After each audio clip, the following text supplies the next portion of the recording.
Assalamualaikum warahmatullahi wabarakatuh. Pada kesempatan kali ini kami akan mempresentasikan sebuah hasil ide yang menarik tentunya terkait permasalahan yang ada di sekitar yaitu ruang inovasi, platform bimbingan menulis karya ilmiah dan penelitian berbasis digital bagi generasi akademik. Kita mulai dari bab satu latar belakang. Riset penelitian merupakan kegiatan sistematis yang dilakukan untuk memperoleh pengetahuan, pemahaman, atau informasi baru mengenai suatu topik atau fenomena. Inovasi merupakan pembuatan dan pengenalan sesuatu yang baru atau perubahan signifikan dalam suatu produk, layanan proses atau model bisnis yang memberikan nilai tambah. Penguasaan iptek dan kemampuan berinovasi sangat bergantung pada kapasitas riset dan kualitas sumber daya manusia dari suatu bangsa. Menurut indikator kinerja utama bangsa Indonesia yang terkait dengan iptek, inovasi dan SDM masih rendah. Kapasitas iptek Indonesia baru mencapai kelas 3 dalam teknologi adaptor country, di mana lebih dari 70% kebutuhan teknologi nasional berasal dari impor. Sementara negara maju yang ada adalah yang kapasitasnya ipteknya kelas 1 teknologi inovator country, yang lebih dari 70% kebutuhan teknologi yang dihasilkan oleh bangsanya sendiri. Ruang Inovasi hadir sebagai platform penyedia pelatihan dan bimbingan riset bagi pelajar Indonesia baik di tingkat SMA dan perguruan tinggi. Ruang Inovasi akan menjadi wadah bagi siswa dan mahasiswa untuk mendapatkan pembimbingan berkualitas dalam bidang penelitian, baik dalam bentuk kelas daring, konsultasi langsung, maupun diskusi berbasis komunitas. Selanjutnya, permasalahan dan solusi, di mana dalam era digital saat ini, minat terhadap penelitian dan inovasi di kalangan siswa dan mahasiswa semakin berkembang, namun masih menghadapi berbagai tantangan. Data menunjukkan bahwa keterlibatan mahasiswa dalam penelitian seringkali terbatas akibat keterbatasan sumber daya, kurangnya pembimbing yang aktif, serta kurangnya wadah yang mendorong kolaborativitas lintas disiplin ilmu. Di sisi lain, tren digitalisasi pendidikan telah membuka peluang besar bagi inovasi dalam bidang bimbingan belajar. Oleh karena itu, ruang inovasi hadir sebagai solusi untuk menyediakan bimbingan belajar sains dan penelitian secara daring bagi mahasiswa dan siswa. Dengan memanfaatkan platform digital, ruang inovasi akan menjadi wadah bagi siswa dan mahasiswa untuk mendapatkan pembimbingan berkualitas dalam bidang penelitian, baik dalam bentuk kelas daring, konsultasi langsung, maupun diskusi berbasis komunitas. Selanjutnya, ada pun segmentasi pasar dari lokasi itu sendiri. Yang pertama ada segmentasi demografis, yaitu rentang usia 15 hingga 25 tahun untuk semua jenis kelamin dan status pendidikan siswa SMA sederajat dan mahasiswa aktif. Lalu status sosial dari ruang inovasi itu sendiri adalah pelajar dan mahasiswa yang membutuhkan akses bimbingan penelitian. Lalu segmentasi psikografis, di mana memiliki minat sains penelitian, kompetensi ilmiah, hingga pengembangan diri.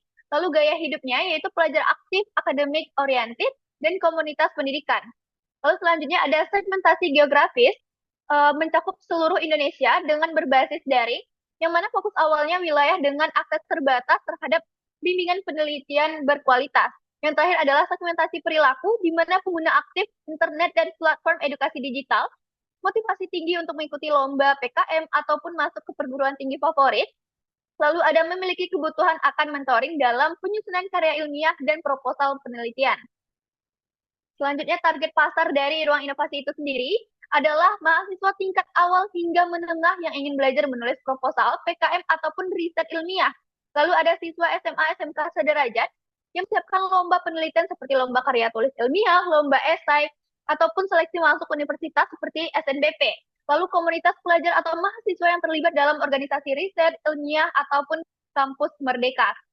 Lalu ada alasan targeting, di mana kelompok ini membutuhkan akses yang fleksibel dan murah terhadap pembimbingan berkualitas, minimnya mentor atau pembimbing yang tersedia di sekolah ataupun kampus untuk topik sains dan riset.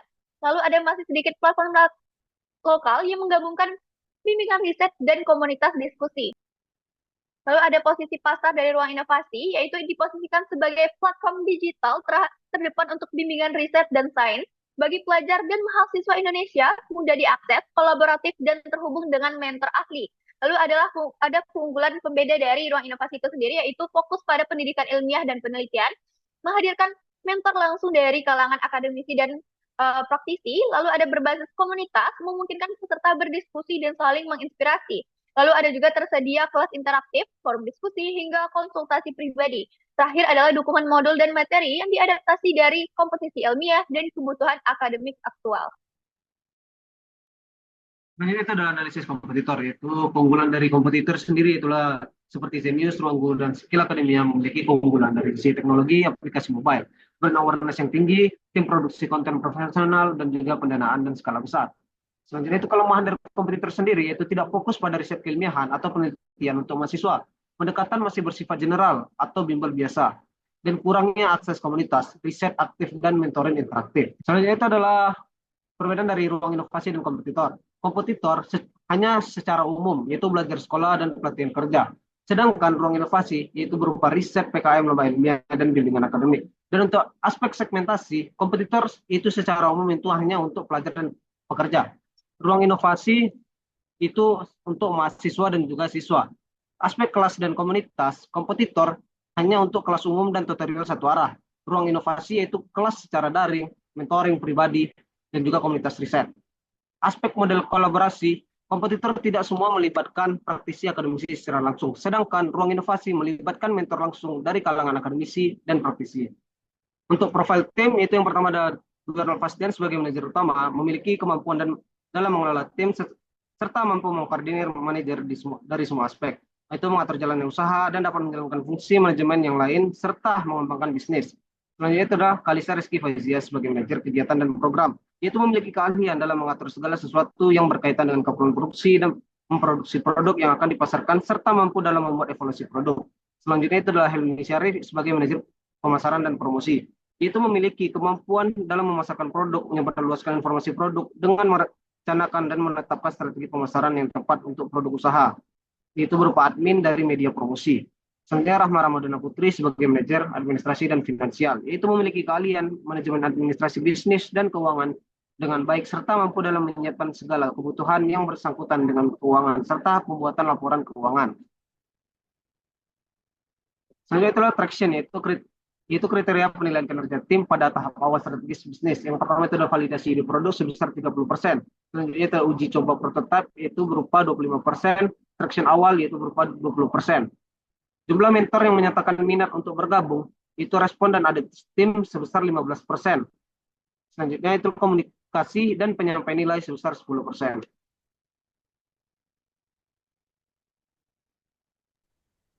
Selanjutnya, tidak terlepas juga dengan analisis SWOT, yang mana kekuatan dari ruang inovasi ini sendiri yaitu sebagai aksesibilitas yang luas dapat dijangkau oleh sasaran pasar di seluruh Indonesia, kemudian menggunakan platform Zoom untuk sesi pembelajaran langsung serta Instagram untuk media promosi dan komunikasi komunitas.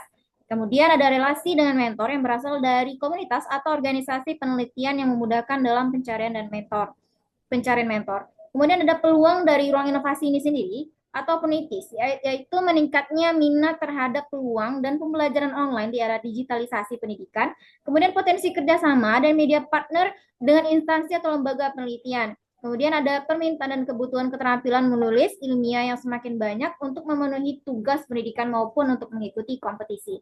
Kemudian tidak terlepas juga dengan kelemahan. Setiap produk pasti memiliki kelemahan yang mana ruang inovasi yaitu kelemahannya kepercayaan pangsa pasar yang masih terbatas, kemudian ketergantungan terhadap kondisi internet saat program berjalan, kemudian ada persaingan dengan platform serupa yang lebih besar.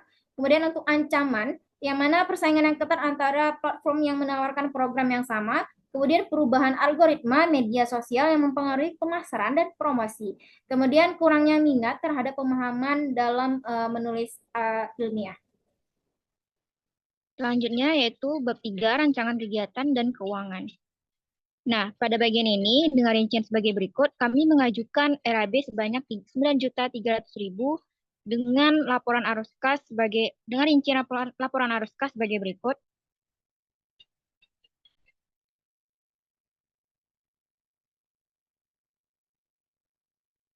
Kemudian untuk laporan proyeksi laba rugi sebagai berikut, di mana pendapatan kami terdiri dari pendapatan webinar dan mentoring sebanyak 12.250.000 rupiah dan pendapatan penjualan dari modul dan video sebanyak 1.500.000 rupiah, yang mana kami mematuhi insert untuk kelas premium yaitu seharga 35.000 rupiah, yang mana untuk proyeksi laba rugi bersih kami yaitu sebesar 13.250.000 rupiah. Baik, hanya itu yang dapat kami sampaikan. Kami berharap kami dapat lolos hingga pendanaan. Terima kasih sebelumnya. Assalamualaikum warahmatullahi wabarakatuh.